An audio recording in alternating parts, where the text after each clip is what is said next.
요즘 인터넷에서 종종 보이는 말이 있습니다. 배달 뛰는 변호사. 처음 들으면 웃기죠. 밈 같고 과장 같고 일부 극단적인 사례처럼 느껴집니다. 그런데 이게 단순한 농담이 아니라 지금 대한민국 법률 시장이 어떤 상태인지 보여주는 굉장히 정확한 상징이라는 걸 숫자로 들여다보면 알게 됩니다. 오늘은 감정 얘기 안 하겠습니다. 변호사도 힘들다더라 같은 소리도 안 하겠습니다. 통계, 구조, 시장 이야기만 하겠습니다. 그리고 마지막에 왜 변호사가 배달을 뛰는 선택이 말이 안 되는 일이 아니라 오히려 합리적인 선택처럼 보이게 되는지까지 차근차근 가보겠습니다. 변호사라는 직업은 오랫동안 우리 사회에서 성공의 상징이었습니다. 공부 잘해야 하고 시험도 어렵고 전문직이고 소득도 높을 거라는 인식이 있었죠. 그 이미지가 완전히 틀렸던 건 아닙니다.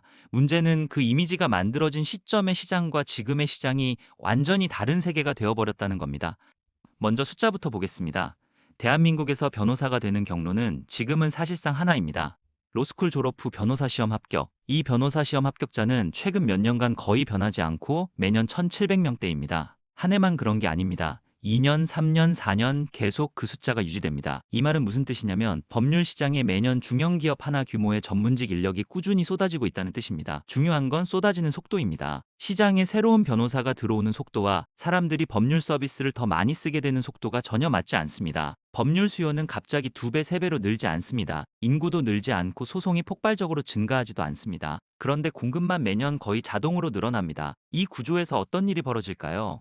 현재 등록 변호사 수는 4만 명 수준에 근접했습니다. 이 숫자가 의미하는 건 단순합니다. 한 명이 먹고 살 몫이 그만큼 잘게 쪼개졌다는 뜻입니다. 여기서 많은 분들이 이렇게 말합니다. 그래도 실력 있으면 살아남지 않나? 능력 없는 사람이 힘든 거 아니야? 이 말, 숫자 앞에서는 힘을 잃습니다. 국세청 자료를 기반으로 한 변호사 소득 분석에서 가장 충격적인 지점은 평균이 아닙니다. 평균 소득은 여전히 억 단위로 나옵니다. 하지만 이 평균은 아주 소수의 상위 변호사들이 위로 끌어올린 숫자입니다. 진짜 현실을 보여주는 건 중위소득입니다. 중위소득은 한 명 한 명 줄 세웠을 때 정확히 가운데에 있는 사람의 소득입니다. 이 중위소득이 연 3천만 원 수준으로 나타납니다. 연 3천만 원. 이걸 월로 나누면 250만 원입니다. 여기서 중요한 질문 하나를 던져야 합니다. 이 250만 원이 월급일까요? 아니면 매출일까요? 대부분의 변호사는 근로자가 아니라 개인 사업자입니다. 사무실 임대료가 나가고 관리비가 나가고 사무장 급여가 나가고 각종 수수료, 광고비, 회비가 나갑니다. 그 모든 비용을 빼고 손에 쥐는 돈이 250만 원일까요? 아닙니다. 250만 원은 이미 비용을 빼고 남은 소득이라는 점에서 오히려 더 무섭습니다. 그 말은 실제 체감 현금 흐름은 그보다 훨씬 불안정하다는 뜻입니다. 더 충격적인 데이터도 있습니다. 개인 사업자로 등록된 변호사 중 일정 비율은 사업 소득이 0원 이하로 신고됩니다. 물론 여기엔 사내 변호사로 전환했거나 휴업 상태이거나 일시적 요인도 포함되어 있습니다. 하지만 중요한 건 그런 숫자가 통계에 찍힐 만큼 많다는 사실입니다. 이건 개인의 문제라기보다 시장이 얼마나 압박을 받고 있는지를 보여주는 신호입니다. 그럼 이렇게 묻는 분들도 있습니다. 아니, 사건 하나만 잘 잡으면 되는 거 아니야? 요즘 사건 많잖아? 이 질문에 답하려면 사건의 질을 봐야 합니다. 대형 사건, 고액 사건, 기업 자문, 대규모 분쟁은 이미 대부분 대형 로펌이나 특정 네트워크로 흡수됩니다. 개업 변호사, 특히 초년 변호사가 만나는 시장은 생활형 사건입니다. 소액 민사, 형사 초기 상담, 이혼, 교통사고, 채권 추심 같은 영역입니다. 그런데 이 시장에서 사건 건수 자체가 크게 늘지 않습니다. 오히려 나홀로 소송이 늘고 인터넷 정보가 넘치고 비교 플랫폼이 등장하면서 가격 압박만 심해졌습니다. 어떤 통계에서는 소액 사건 기준으로 한 변호사가 한 달에 체감하는 사건 수가 한 건 수준이라는 분석도 나옵니다. 이게 무슨 말이냐면 상담은 하지만 실제 수임으로 이어지는 경우는 드물다는 뜻입니다. 하루 종일 전화 받고 메시지 답하고 상담하고 견적 뽑아주고 결국 생각해 볼게요 라는 말만 듣고 연락이 끊깁니다. 이게 하루 이틀이면 괜찮습니다. 그런데 이게 몇 달, 몇 년 누적되면 사람이 어떻게 될까요? 멘탈이 무너집니다. 그리고 이때 사람은 생각합니다. 내가 지금 뭘 잘못하고 있나? 내가 능력이 없는 건가? 이 직업 선택이 틀린 건가? 하지만 이건 개인의 실패가 아니라 구조적인 압박입니다. 이쯤 되면 다음 단계로 넘어갑니다. 그럼 뭐라도 해야 하지 않나?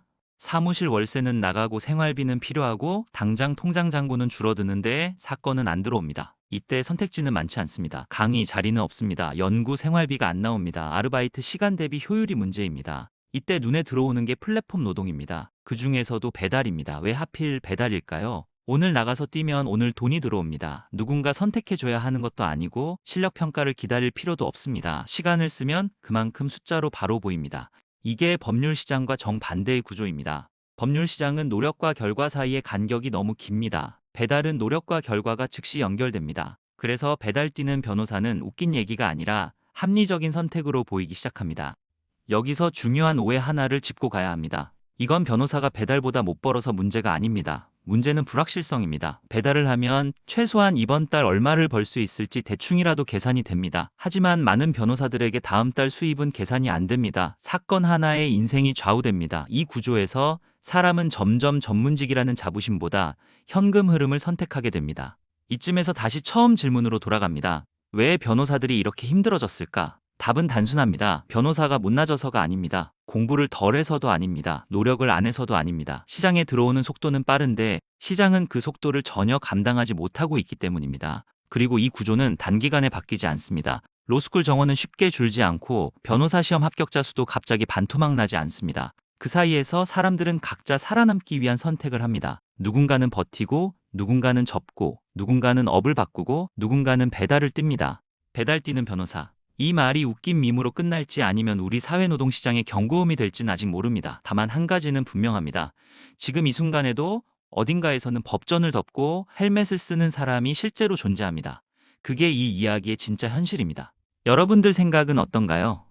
교과서 밖의 경제, 오늘은 여기까지 하겠습니다. 구독과 좋아요 한 번씩 부탁드립니다. 건강하세요.